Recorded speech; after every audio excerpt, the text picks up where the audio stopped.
My girlfriend Sarah, 26F, and I, 28M, had been together for 3.5 incredible years until everything fell apart recently. When I first met Sarah through a mutual friend at a local pub, she was still dealing with her dad walking out on her and her mom about 3 years before.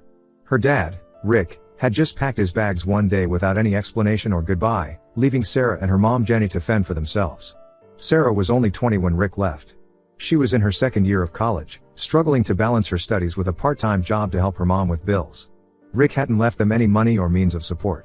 Jenny had to pick up extra shifts at the hospital where she worked as a nurse to keep them afloat. Sarah had to give up her dream of studying abroad because they couldn't afford it anymore. When I met Sarah, she was working as a junior marketing executive at a local firm. Despite everything she had been through, she was one of the most positive and hardworking people I had ever met. We hit it off immediately, bonding over our love for indie music and hiking. Within 6 months of dating, I knew she was the one I wanted to spend my life with. The early days of our relationship weren't easy. Sarah had severe trust issues from her dad's abandonment. She would sometimes get paranoid if I didn't respond to her texts quickly enough or if I had to cancel plans last minute. But I understood where it was coming from. I made sure to always be transparent with her, letting her know my whereabouts and never making promises I couldn't keep. Over time, Sarah started healing. She stopped checking her phone constantly when I was out with friends. She became more confident in our relationship and started making plans for our future. We had even started looking at houses together, planning to move in by the end of this year. Then about 3 months ago, Rick suddenly got back in touch. He started by sending Sarah a friend request on Facebook, followed by a long message about how much he missed her. Sarah was ecstatic. She showed me the message, tears in her eyes, saying maybe her dad had finally changed. I was skeptical but didn't want to rain on her parade. However, things started getting weird when Rick made it clear he had no intention of meeting or getting to know me.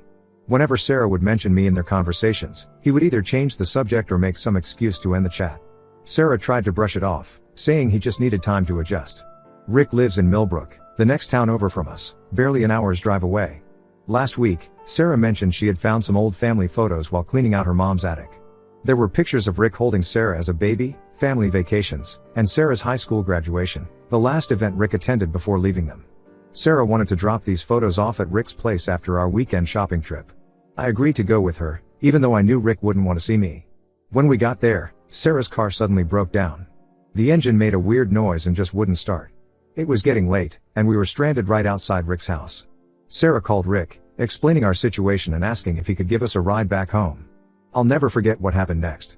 Rick told Sarah he would give her a lift but made it very clear he wouldn't take me. Sarah seemed embarrassed but didn't stand up for me. I told Sarah we should just get a taxi together since I wasn't going to hang around being ignored by someone who abandoned his family and was now pretending to care. Sarah got defensive and said I was being too harsh on her dad. She said people deserve second chances and that I should understand how important this was for her. To my shock, Sarah said she was going to take the ride with Rick anyway. I asked her if she was serious about choosing to go with him over me. When she confirmed she was, I got a taxi by myself. The entire ride home, I couldn't believe what had just happened. Later that evening when I saw Sarah at home, I told her I needed to reconsider our relationship. I explained that I couldn't be with someone who would side with a person who walked out on them over someone who has actually been there for them consistently. I reminded her how I had supported her through everything, her promotion at work, her mom's surgery last year, even her brother's addiction issues. I was there when she needed someone to talk to at 3 a.m., when she was stressed about work, when she needed a shoulder to cry on. Where was Rick during all of this? Sarah dismissed my concerns, saying I was overreacting and being unfair by punishing her for wanting to spend time with her dad.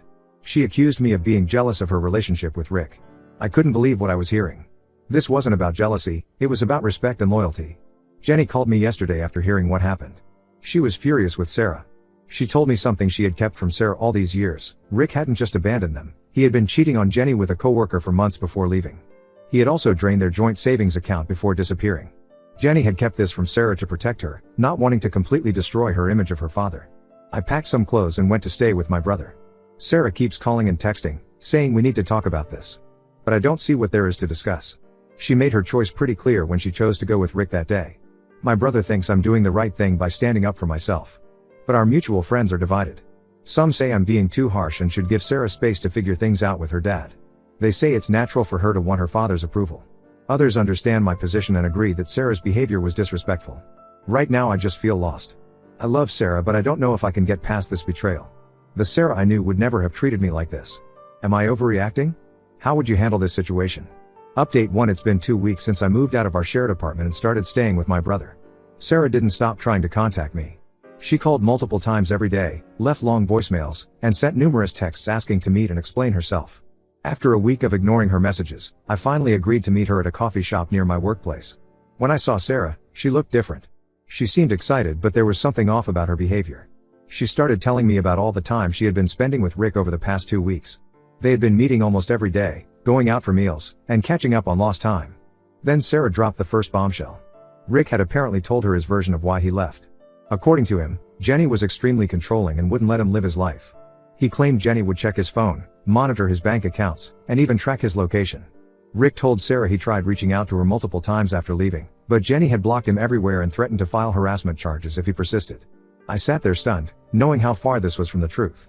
I told Sarah about my conversation with Jenny, how Rick had actually left them for his coworker Lisa.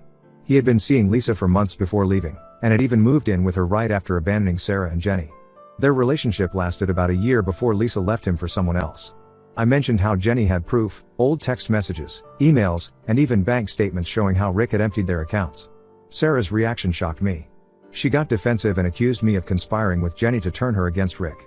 She said I was clearly jealous of her improving relationship with her dad and was making up stories to sabotage it. When I offered to show her the proof Jenny had shared with me, she refused to even look at it. The meeting got progressively worse. Sarah revealed that she had been spending most of her free time at Rick's place. He had convinced her that her current job was beneath her potential and had promised to help her start her own business, something she had always dreamed about. Rick said he had connections in the restaurant industry and could help her open her own cafe.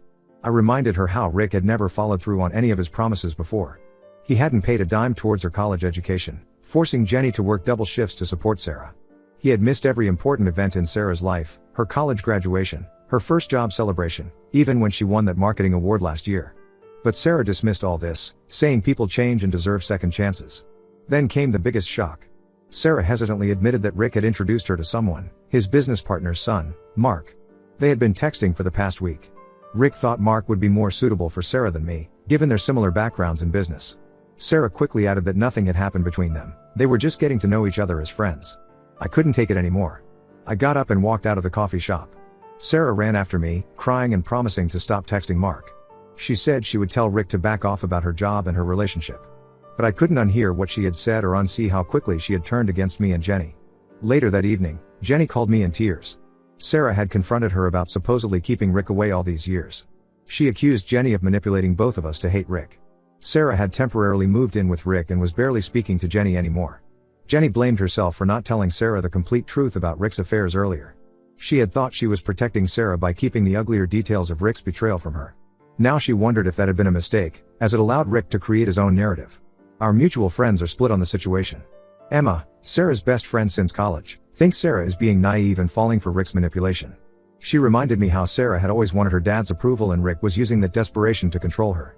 But others, like Mike and Claire, think I should be more understanding since Sarah never had a father figure in her life. I ended up blocking Sarah on everything except email, which I kept open in case we needed to discuss any shared responsibilities or belongings. I still can't wrap my head around how quickly everything changed. Just 2 weeks ago we were planning to buy a house together, talking about our future. Now she's living with the man who abandoned her, believing his lies over everyone who actually stood by her. My brother suggests I just focus on moving forward. He says Sarah needs to learn this lesson the hard way, that some people don't change and second chances need to be earned, not freely given. I hope he's wrong, for Sarah's sake. But looking at how easily Rick has manipulated her in just 2 weeks, I'm afraid Sarah might have to learn this the hard way. Update 2: last week, Emma sent me a concerning email. She had been trying to keep an eye on Sarah since our meeting at the coffee shop. According to Emma, Sarah had not only moved in with Rick permanently but had also quit her job at the marketing firm. Rick had convinced her to invest all her savings, around $45,000 that she had been saving for our house, into opening a restaurant with him. Emma was especially worried because she had overheard Rick on the phone discussing taking out additional loans in Sarah's name. The conversation had seemed suspicious, with Rick telling someone how Sarah had excellent credit and could easily qualify for substantial loans. I forwarded Emma's email to Jenny immediately. Jenny tried warning Sarah about the risks of investing all her money with Rick, especially after what happened with their joint accounts years ago. But Sarah wouldn't listen. She accused Jenny of being bitter and trying to ruin her relationship with Rick again. She even blocked Jenny's number. 2 days ago, Jenny showed up at my brother's place where I'm staying. She was distraught. She had discovered something while going through old financial documents.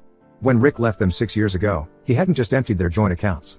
He had secretly taken out several loans in Jenny's name using her personal information. Jenny only found out when debt collectors started calling her after Rick disappeared. Jenny had spent years working extra shifts to pay off those loans while raising Sarah alone. She never told Sarah about this because she didn't want to burden her daughter with more pain. Now Jenny was terrified that Rick was planning to do the same thing to Sarah. Jenny had tried reaching out to Sarah's workplace, hoping to talk some sense into her during lunch break. That's when she discovered Sarah had already resigned.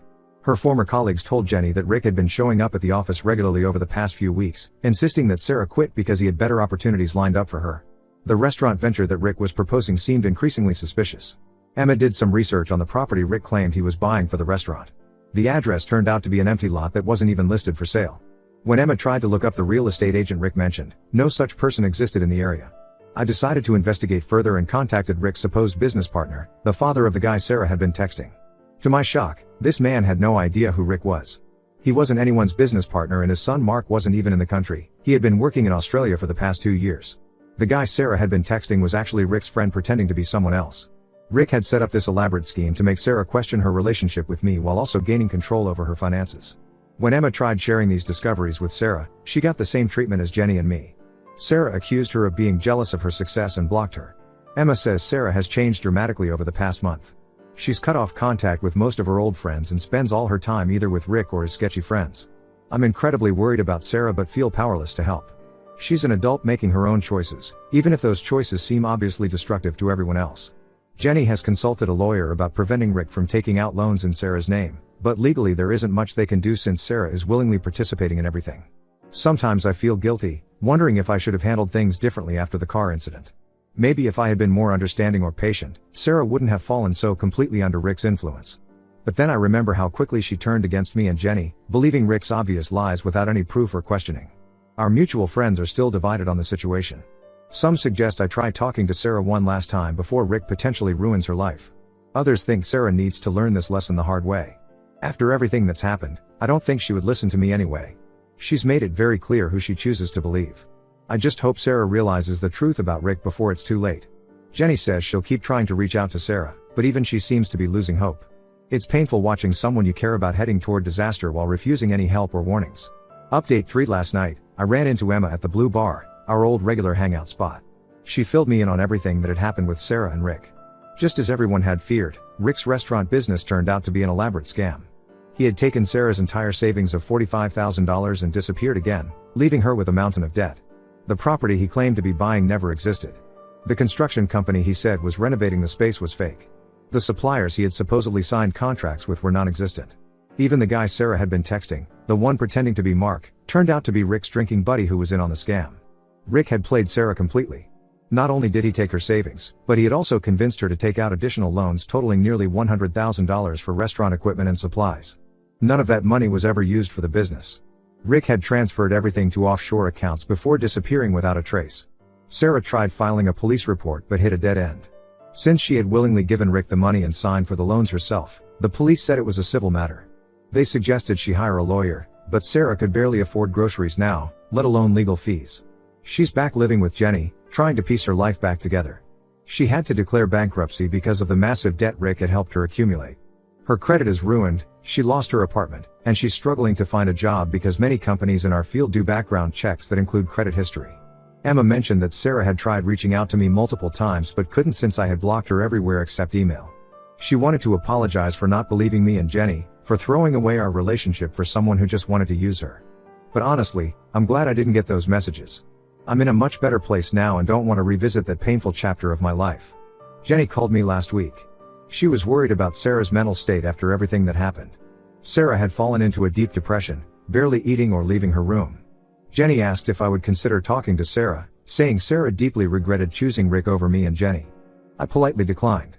The way Sarah had turned on us so quickly, believing Rick's obvious lies without any proof, showed me her true character. I've started dating someone new.